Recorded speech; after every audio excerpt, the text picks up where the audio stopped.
he's done. I'd like to call the meeting of the City Charter Commission meeting to order. I think our first order of business tonight is to elect officers for the coming year. And although I thank you for the privilege of being the chair for the last couple of years, I intend to pass that on tonight, so I will not be open to being nominated for the chair. First position then is the chairman. We'll open that up for nominations for chairperson. And I would like to nominate Rick Jensen to be chair. Okay. Are there any other? Who has an interest? What about the new guy? I'm getting the dirty look. We can find a role for him. Are there any other nominations? Are there any other nominations? If not, are we ready to vote? Or do we have to close? I'll motion to cast unanimous ballot for Rick Jensen, and the nomination cease. Second. Any other discussion? If not, all in favor signify by saying aye. Aye. The chairman is elected. Do you want to take over from here, Rick? Ken, Okay. is my mic on when the blue light's on? Yep. Okay. Okay, well, thank you. You want to change chairs? Yeah, I can sit here. I'll be okay. The next item on the agenda is approval of the minutes from, Vice Chair. Vice Chair. oh, we need a vice chair. Oh, sure. Okay. Nominations are open for a vice chair. Mr. I'll nominate Oh, Rick. Oh, wait, what?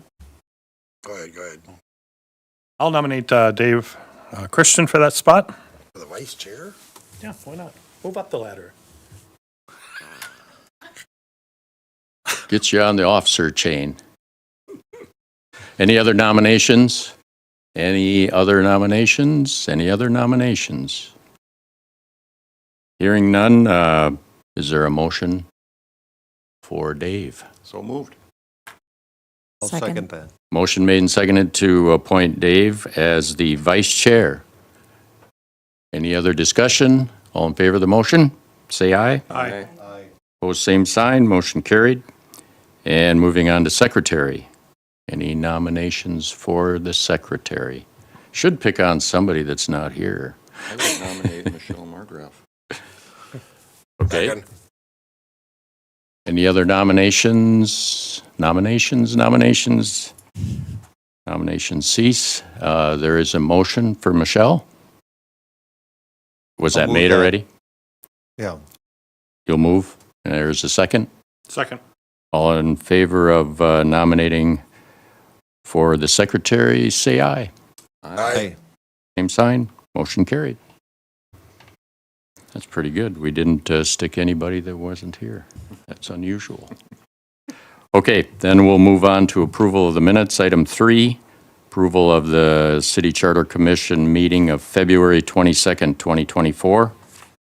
And if you've had a chance to review I'll those. offer a motion to approve the February 22nd, 2024 minutes. Second. Just one minor roll call.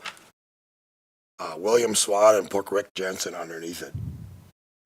William Swan, Rick Jensen. Oh, yeah. That's all I saw. There was a motion and a second. Assume that change would be accepted. Any other discussion? All in favor of the motion, say aye. Aye. Opposed, same sign. Motion carried. I'm sorry, I'm abstaining from that. You're because abstaining. I was not on the Okay. Duly noted. meeting. Item 4, new business. City Attorney will present overview of commission duties and procedures under Minnesota state law. Thank you, Mr. Chair, members of the commission. Can everybody hear me okay? Yes. Yep. Great. So my name is Robert Scott, for those who I haven't met. Work as a city attorney along with other attorneys in our firm. I told Chris I'd try and do this in 5 minutes or less. We'll see how close I can come to that. So there's 3 things I want to cover quickly for the charter commissioners, and I'd be happy to answer any questions at the end, or if you'd like to interrupt me, that's fine too. So I want to cover just what a charter is very broadly, what the role of the Charter Commission is in New Ulm and other charter cities in Minnesota, and then the statutory responsibilities for the commission. So a charter is best described, I think the League of Minnesota Cities describes it this way, and I like it, as a local constitution. It's the document that controls the organizational structure of the city government. It generally addresses things like delegation of responsibilities, what powers are reserved to the city council, what are delegated to other boards and commissions, what are delegated to the city manager, for example. It also establishes procedures for governing, procedures the council must follow to pass resolutions, ordinances. It also covers the powers that the city government is authorized to take action on.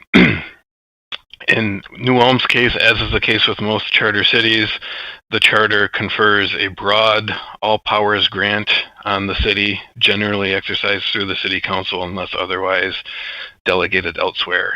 An all powers grant basically means that the city of New Ulm is authorized to take any actions that any city in Minnesota could lawfully exercise. The caveat there is the city can't do anything that is contrary to state law or the state public policy. So there are questions that come up occasionally. Can the city take a certain action if it appears that there's state law governing that subject matter elsewhere? Then we have to review, is what the city wants to do consistent with the state law? But generally, the city of New Ulm, through the All Powers Grant, has the broadest powers that a city in Minnesota could have. All cities must still, as subdivisions of the state, comply with the public policy of the state. With that said, the charter is not a place to do legislation for the general welfare. That's the function of the city council by passing ordinances. So with that in mind, what is the role of the Charter Commission? In the case of New Ulm, where you have had a charter in place for a long time, the Charter Commission's role is really to serve as kind of a standing constitutional convention. And what I mean by that is the Commission's role is to review the city charter, propose amendments to the charter if you think something needs to change in the local functions of city government. And on occasion, if you were to receive a petition by a sufficient number of citizens or from a majority of the city council, the commission would have a duty to consider the petition for a charter amendment. The Charter Commission at any time is authorized by state statute to propose amendments to the charter to the city council. There's a number of ways a charter can be amended. Usually that results in an election of the citizenry. The one option for a more efficient amendment of a city charter is what I know New Ulm has followed multiple times, and that is to have the Charter Commission formally propose a charter amendment to the city council, and then have the city council, including the mayor, vote unanimously to approve that amendment. And if that all happens, that amendment takes effect unless the city receives a petition for a reverse referendum to subject that change to an election. That's the focus of the Charter Commission then, is to focus on the actual content of the charter, and if any language changes are needed, make recommendations to the city council. There's also a procedure for the commission to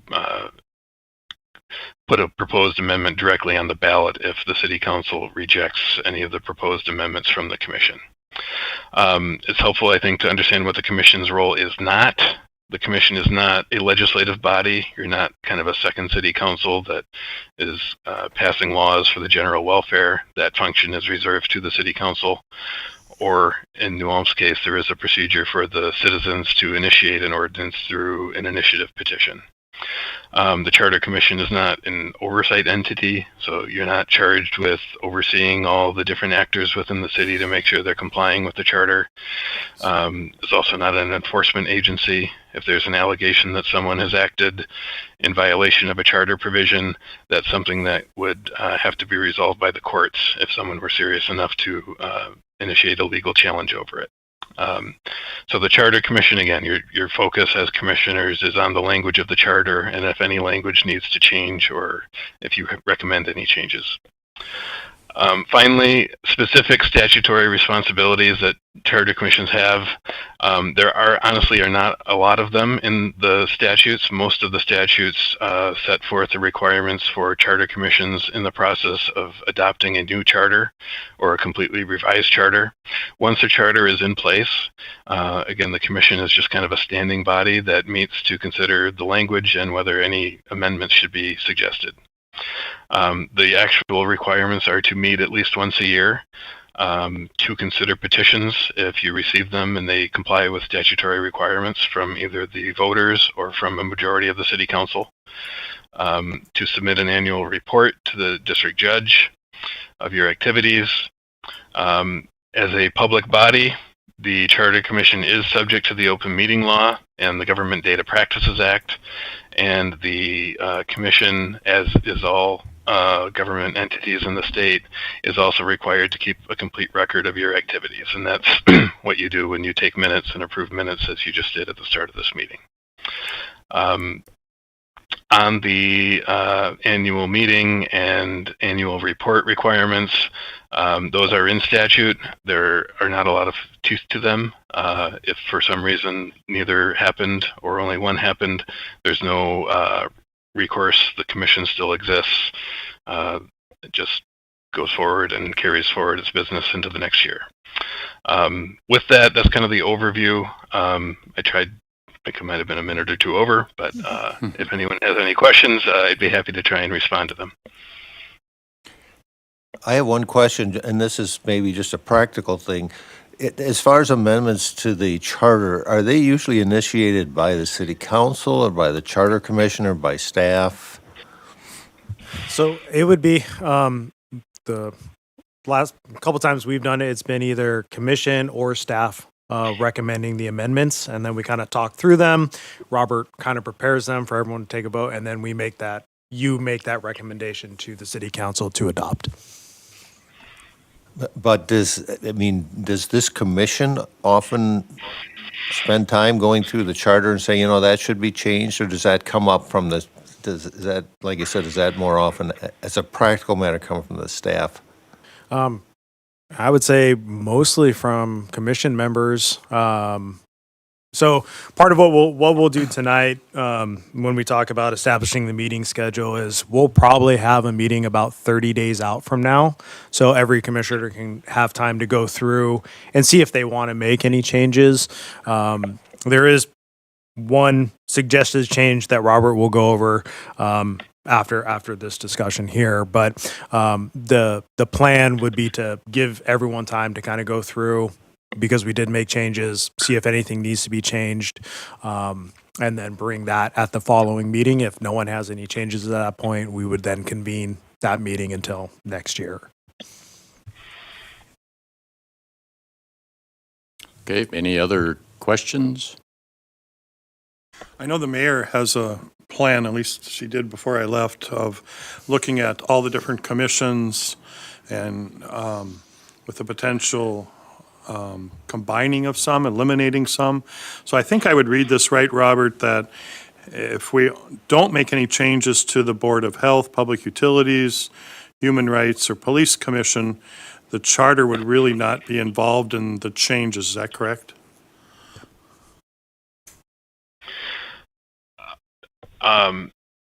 Councilor or Commissioner Schultz, I think if nothing needs to change, no, there's no role for the commission. If these are commissions that are established in the charter and there's an interest in consolidating or combining some of them, then there would be a role for the Charter Commission to propose that amendment. But I'm just kind of, my memory is being jogged. Is this something that was addressed last year, City Manager? No, so this is something that the mayor's been working on. Most of the commissions that she's potentially looking at making recommendations to are by ordinance. I don't think she's looking at touching any of the ones that are in the charter. For example, like moving the tree commission in with Park and Rec. Yeah, And then eliminating the tree commission. Yeah. And just make that a group of the park, or wherever it ended up. Okay. I just wanted to be sure. Thank you. What did we do, like, was it 10, 12 years ago when we actually abolished the zoning commission? Oh, yeah. Yeah. Because it was redundant. They were doing the same thing at the following meeting at the planning commission. Yep.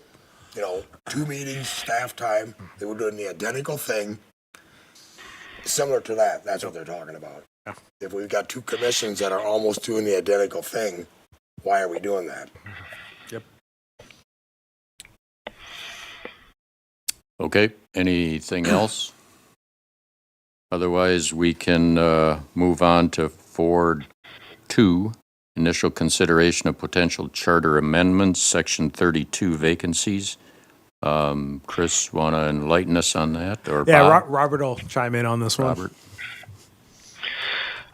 Yes, thank you again, Charter Commissioners. This is something the Commission considered last year, and it actually was I had proposed a change that was approved by the Commission. It went to the City Council, and when I was preparing to present this to the City Council, I came across an authority that caused me to retract my recommendation that the charter amendment be passed. So at my recommendation, the charter or the City Council did not pass the amendment. So we thought the next logical step would be to bring this back to the Commission. I will give you a little bit better explanation than that for your consideration, but my ultimate recommendation here is that there is no amendment needed, at least from a legal perspective, to Section 32. Section 32 establishes and addresses when elected offices shall become vacant, and that is a matter that is governed by state statute, specifically Section 351.02 comprehensively addresses when local elected offices become vacant. It's something that the existing charter language is consistent with.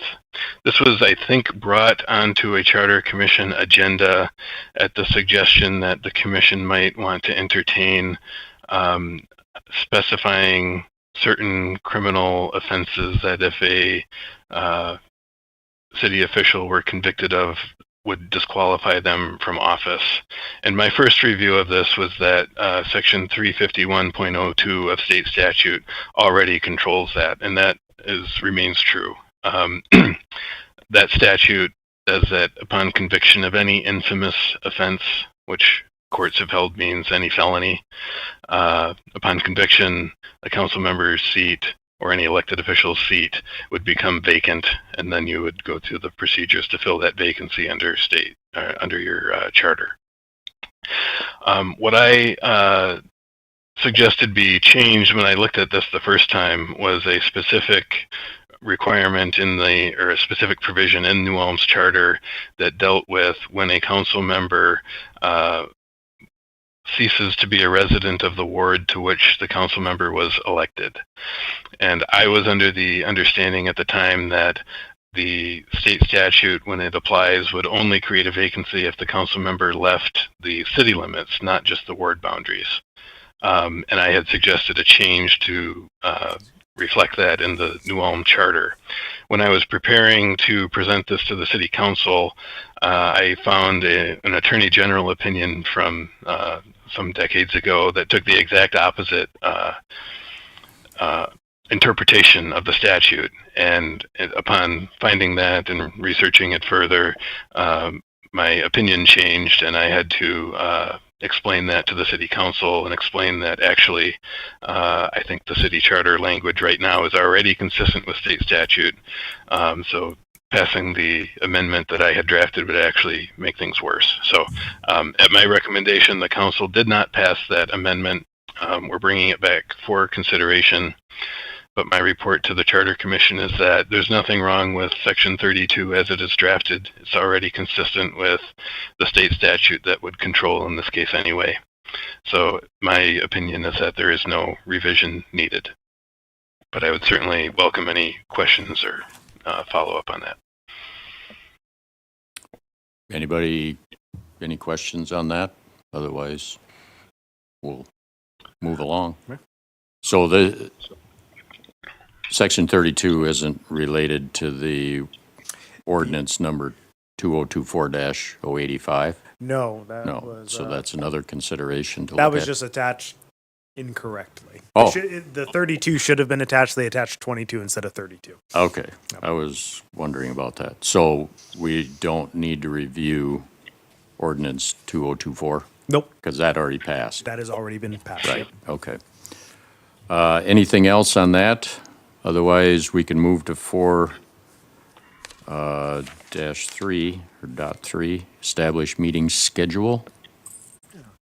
And so, like I previously stated, I would like to give at least 30 days if you think that's a good amount of time for review of the charter, so everyone can kind of review and see if there's any language changes that you would recommend.